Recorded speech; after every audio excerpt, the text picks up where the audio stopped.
So RLB are professional services to construction and the built environment. Traditionally, we've grown out of cost management, project management and building surveying services. So we are effectively, it is our people that earn us money. And we've seen continued growth. Even through COVID, we've seen continued growth, expansion of resources. I think over the last 6 years, we've grown from 700 to over 1,000 people, growing number of client engagements, projects and demands for our time. What we recognised was we have to have an optimisation and an efficiency in delivering those services. So a key strategic priority for me in my role and working with leaders across the business has been how do we best run a professional services business. We have a lot of attention on being great at the services we deliver our clients, but internally, how are we great at optimising running our own business? I think from a pro-serve industry perspective, it's really getting more from less, so utilising the software a lot more, right, and really being able to deliver from that. Rather than investment in a lot of new software. That's what we're really seeing at the moment. So really building around that core that you have, and really optimizing that and being able to deliver more out of it.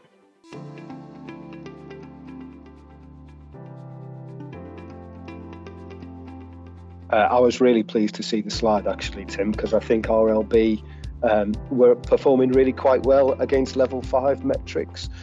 So actually really pleased. However, behind the scenes, making those metrics work has been overly complicated for us. We undertook the business transformation of our internal operations to try and simplify that.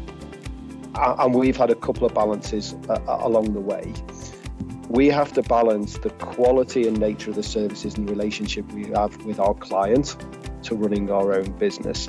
And we have to balance the culture of our organisation with running a really efficient and effective professional services business. One of the biggest intentions of the transformation programme was around giving people efficient and valuable time back in their day job. So actually our professionals are professionals at what we deliver to our client, not on the mechanisms of running our internal business. And therefore, whatever support and simplification we could put in place in the background enabled our people to have the time winning work, building relationship or delivering work.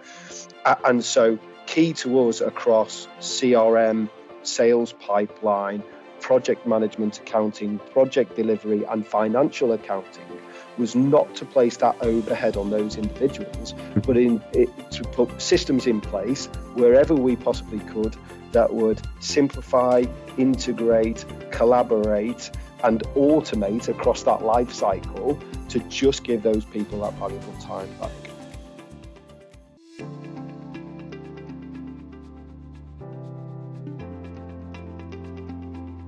I think the key that we see is having the single platform underneath. So as Matt alluded to, having the sales, the operations, having that all on a single platform. We've all seen projects in the past where you're utilising point solutions and getting to the data, which is the key that everyone's looking at now. It's very difficult trying to integrate various solutions together. The single platform is really where we see the strength of Microsoft and then hooking into the other Microsoft applications around the Office suite, etc. So it's all in one system, common look and feel. Again, delivering more from less, taking all of that information from the various systems and having a single underlying data source. That's where we see the real strength of the Microsoft solution. Yeah, I probably tend to agree. I mean, I guess you've got a view on this as well. But if we look at if we were to chunk this down into having that 360-degree view of your customers, how what your interactions are, what your service has been, making sure you've got the right resources with the right skills. I think the other couple of points I'd tease out would be, and actually having great execution on delivery for your customers, which is obviously both in terms of having the right people at the right time with the right skills, but also scheduling those resources so you can you can deliver effectively. And then I guess ultimately that's feeding into core finance, so you can actually understand the financial impacts of your work, allowing you to make any course corrections as needed. I would just suggest that one dashboard to run our business with almost real-time information and insight into the performance of the business is key. But we could have achieved dashboarding and insight through multiple solutions. But what it's given us is a control that it's one data set. So underneath D365, having the single dataverse that all of the functions are operating on the same piece of data has allowed us for data accuracy across the workflow, has allowed us for deduplication across the workflow, allowed us to put the security controls in place so that we aren't all meddling in each other's engagements. So there's significant advantage to us from a data up perspective of having that single solution across the entire workflow for our business, that then actually that dashboard capability is a true reflection, one source of the truth around how we operate and how we're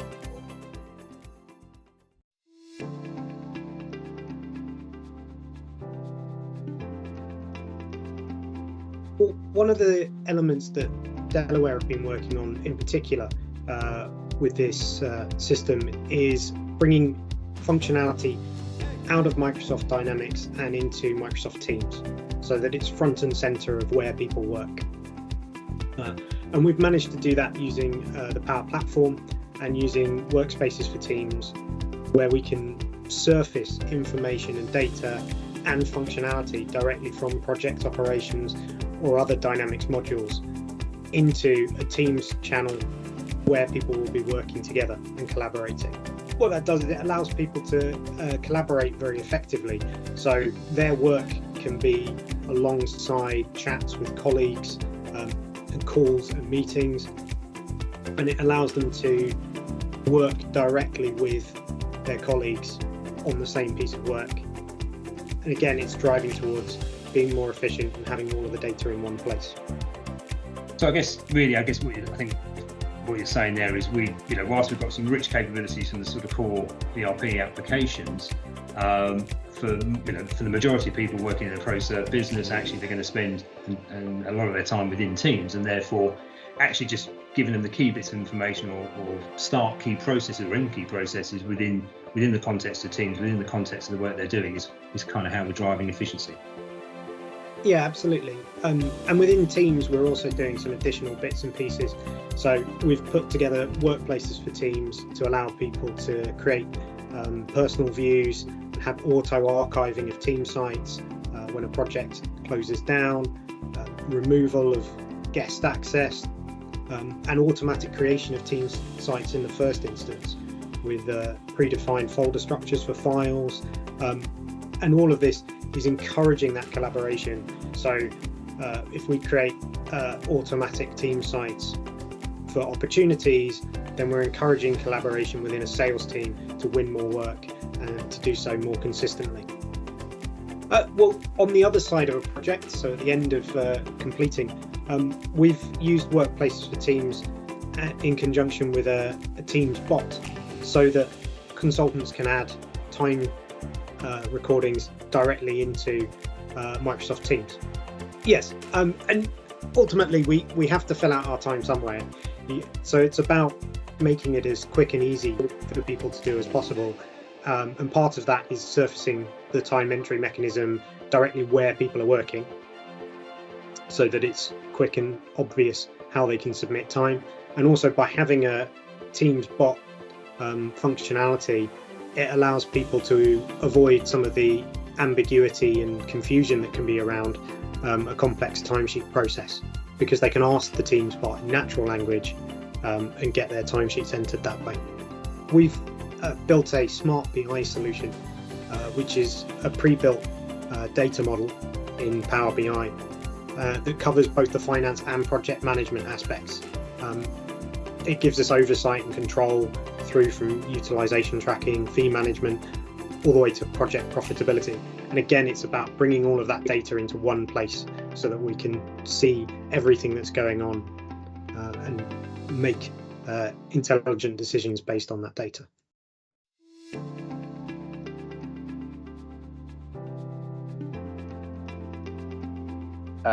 Since implementing Dynamics 365, we do CRM, So customer management of that customer entity leads to opportunities through into a delivery life cycle. We now have a visibility of the sales pipeline across our entire business, where that used to be siloed, and it was dual siloed. We had services and regions, which just created pockets of work winning activity and work winning visibility. What we now have with a single pane of glass across our sales pipeline is the ability to bring the best of the whole of RLB to any work-winning opportunity. So we now collaborate as our own organisation in bringing the very best of RLB to try and win that work. We're not competing against each other or acting in isolation. And we've seen that better enables us to win that work, and that's being demonstrated in our win rates. We're able to offer more strategic solutions to our clients, and what do I mean by that is we're actually able to see the opportunities and identify the ability that we could give multidisciplinary offerings where a client may be only asking for one. Because we can see the opportunity, we're now offering more strategic multidisciplinary offerings to that client. Being able to see across the whole business as well, we're able to drive an extension of the horizon of our sales pipeline. So where we used to act effectively on a quarterly basis, we're now trying to push that to a half-year sales horizon. And that gives us better ability to be able to resource manage. It gives us more security in recruiting because we've got a longer-term horizon to bring people into the business to deliver to our clients. We've also been able to streamline the process of moving it from sales into project delivery. Now with the work we do up front to have better visibility and control of the sales pipeline and the engagements, actually we're almost able to operationalize that into project delivery mode instantaneously. Whereas that conversion from sales, handover to operations, all of the data used to be disjointed, inaccurate and take us time. Actually now that's done literally at the click of a button as we proceed from sales into contract. Alongside that, because it's part of the Microsoft suite and all on the Dataverse, we've also been able to integrate, as Dan talked about, into Teams in the M365 universe. So alongside the Dynamics functionality and facility that's given us, we are immediately, with the creation of an opportunity, able to set up collaboration, able to set up project documentation storage so that we've got that whole work environment for our teams to be able to collaborate, store documents and work with external clients as we're going through that process. We've also aligned that to quality assurance. So our own internal quality assurance mechanisms, we've aligned to D365 and M365, and through a combination of SharePoint, Power Apps and Power BI, with Power Integrate binding them all together, we now have quality assurance across our whole sales pipeline and operational delivery piece as well. So for us, it's been revolutionary around the whole ecosystem of work winning and then into general operations for our business.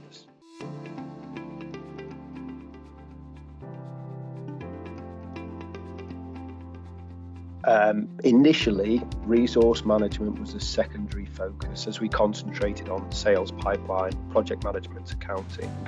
But actually now, having been on the platform for over a year, we are seeing an evolution in our maturity.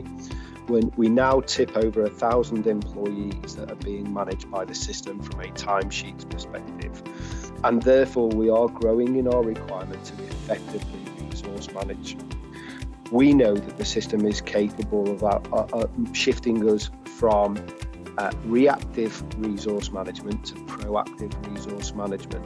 And alongside the sales pipeline is effectively a resourcing pipeline where we can bring the best of our resources at the most cost effective for our clients and for ourselves to every engagement. That means getting visibility of our resource pools, who we've got, what talent they've got, what skills they've got, where their availability is, and lining that up to the demand that's delivered by that's requested by our clients. And therefore, we know that the work we will now move on to is to move to efficient resource management through the system alongside the functions that we've already put in place.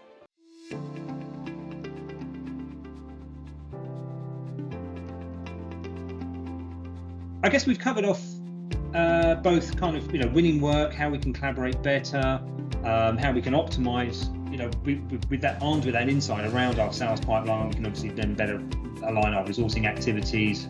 Obviously, we then touched on resourcing and how through the resourcing engine, we can optimize the use of the resources that we do have, making sure we've got the right people with the right skills doing the right things. But I guess that then leads on to sort of the sort of end of the process around invoicing and how we recognise fees and those type of topics. I mean, Matt, I understand you obviously had some challenges historically. I'm interested in kind of how that's now progressed and how you see things evolving in that area. Very briefly, I'll touch on invoicing because it was quite a simple improvement, and then I'll talk about the complex area of fee forecasting. So invoicing, we were quite manual, and we invoiced from a separate system than our financial accounting platform. Therefore, accuracy of invoicing when it was manually created, and then the processing and posting of invoices onto the financial platform was quite cumbersome. Therefore, by moving onto a single system where we have predicted milestones for invoicing against a client, against a contract that we can then progress through a workflow in the system, simplifies invoicing considerably. And at the moment at which we publish that invoice to go to the client, we are posting it to the financial accounting platform. Significant advantage and considerable efficiency about how we used to run invoicing. Getting to that point in our business is slightly more complicated. So rather than being time and materials and building up our fee for invoicing at the end of the month, knowing what we've worked, actually as a business, we run more on a fixed price milestone perspective. So we will forecast the fee for the deliverables and the outcomes, and we advise the client contractually of that in advance. We will then work and effectively draw down from that fee the hours that we put in. So we're fixed price milestones for 90% of what we do. What that therefore means is, as a business across all of our contracts, we have a complexity of forward forecasting the revenues by monthly fees. And we do that per service line, per business unit that's contributing. So you can imagine a contract with multiple service lines for multiple regions, therefore has multiple fees on a monthly basis that aggregate into a single invoice amount. We are not alone in our construction professional services area by doing that, and multiple businesses have historically tried to get away from Excel, which is really easy, tabular format. You can see multiple cells all at once. You have free rein to be able to edit as you like. Multiple businesses had tried to get away from that and failed. And as we launched on the project, we were told it would be impossible to achieve the functionality and the freedom to be able to do that, as our colleagues wanted the simplicity to be able to run. Through a combination of Power Apps, Power Integrate and Power BI, on top of D365, we've been able to draw out a tabular view of those milestones for the contracts for which I'm accountable. So we've been able to replicate the look and feel of operating a fee forecast in Excel, whilst having all of the controls in place of having a single source of the truth, single database behind of all of those milestones. That means we're able to do things that the system natively didn't want us to do. The system wanted us to go into a contract, into a project, into a line, into a milestone, and edit a single milestone at a time. What we've been able to do is abstract that into a tabular format. We can now see all the milestones for all the contracts I'm accountable for, and I can multi-edit many milestones all at once, which just provides a significant flexibility to us, but also gives us visibility at various levels of view into our fee forecasting. So I can do that as a contract owner, I can do that for the contracts that I own, I can do single contract or multi-contract. If I'm in charge of a business unit, I can see all the milestones for my business unit month by month. And as a business owner, I can see all of the milestones for our business as a full revenue forecast for our business. Having all of that with very little data errors, because everything is system entered and controlled, being able to do that without being able to meddle with anyone else's project, and being able to do that without duplications is significant advantage and efficiency. That process used to be 32 siloed fee forecasts for our business, and we now operate off a single fee forecast with that capability for fee forecasting to drive our invoicing.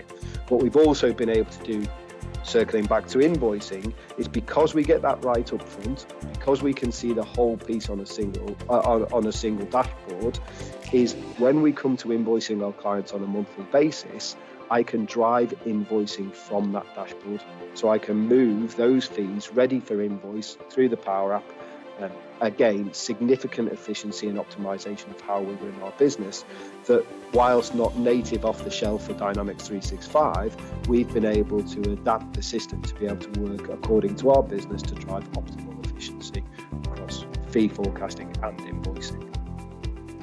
Wow. And I guess that's had quite a material impact in terms of the operational process of managing that from your business perspective. Significantly across project management accounting resources, how many people does it take to support our fee earners in running their job, but also from a financial accounting perspective, it used to be someone's accountability to post every invoice to the financial accounts. That's now done automatically. So that entire role has gone. So there's significant improvement and optimization of efficiency across project management accounting and financial accounting. Oh, great. Thanks, Matt, for sharing that. Okay, so the last little topic I just wanted to cover then, just to continue that theme, was then, I guess, the financial performance and understanding how the business is operating and where you need to make any course corrections and really just drive insight into the operations of the business. I mean, Matt, are you able just to share some of your challenges perhaps you had before you moved into Dynamics and kind of how things have improved? We were that image of a swan, very graceful above the surface, but a lot of work going on underneath, is exactly where we were.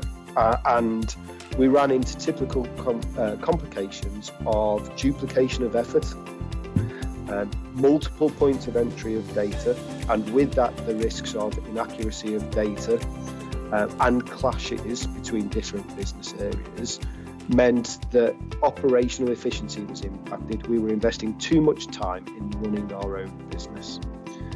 Dynamics as a single solution across the life cycle, with importantly a single data set that we act on throughout that, has driven for us massive amounts of efficiency in how we actually run our own business.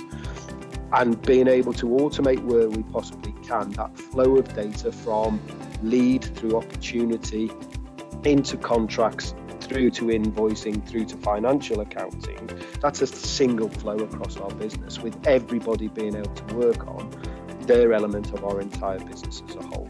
So we've seen significant advantage through the adoption of the broader ecosystem.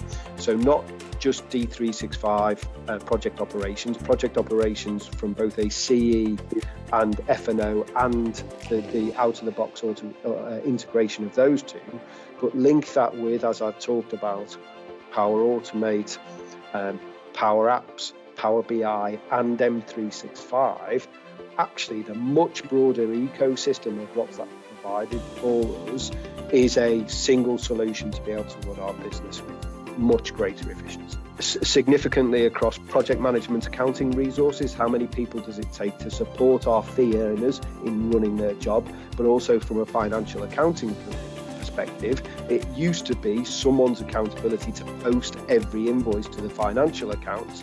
That's now done automatically. So that entire role has gone. So there's significant improvement and optimization of efficiency across project management accounting and financial accounting.